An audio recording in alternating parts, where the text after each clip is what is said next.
మేము కూడా మీలో ఒక్కళ్ళమే. అందుకే మాలాగే ప్రశ్నించడం, అవగాహన పెంచడం మీ పని కూడా. అవును, కెమెరాలు లేవంటగా? నీకెలా తెలుసు? 10 కోట్లు ఇచ్చారంటగా? నీకెలా తెలుసు? పవన్ కళ్యాణ్ ఫ్యాన్ అంటున్నారు. అవునా? నీకెలా తెలుసు? కొడాలి నాని తాలూకా అంటున్నారు. వాళ్ళ తాలూకా కాదు, నీకెలా తెలుసు? అది కాదు, కానిస్టేబుల్స్ కెమెరాస్ పట్టుకెళ్ళిపోయారంటగా. నీకెలా తెలుసు? పరువు పోతుందని చెప్పి ఆ హాస్టల్ వార్డెన్సే నోరు మూసుకుని ఉండమని చెప్పారంట కదా. అవునా? నీకెలా తెలుసు? ఏ వచ్చి బి పై వాలి, ఏ వెళ్ళి సి పై కూడా వాలి. సి వాళ్ళ అన్నకు కోపం వచ్చి సి వాళ్ళ అన్న బి వాళ్ళ ప్రైవేట్ ఫొటోస్ డీకి ఇచ్చాడంటగా. నీకెలా తెలుసు? బి ఏమో నేను ఒక్కదాన్ని ఎందుకు స్ట్రగుల్ అవ్వాలి అని చెప్పి బాత్రూంలో కెమెరాస్ పెట్టినంట కదా.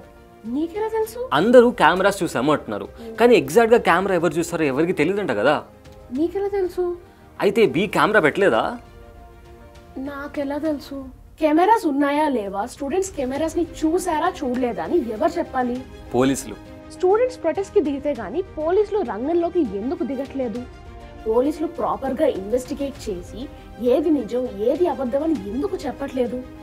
At the end of the day మనుషుల జీవితాలకు సంబంధించిన విషయం కదా, దీన్ని పొలిటికల్ ప్రోపగండా కింద ఎందుకు మారుస్తున్నారు?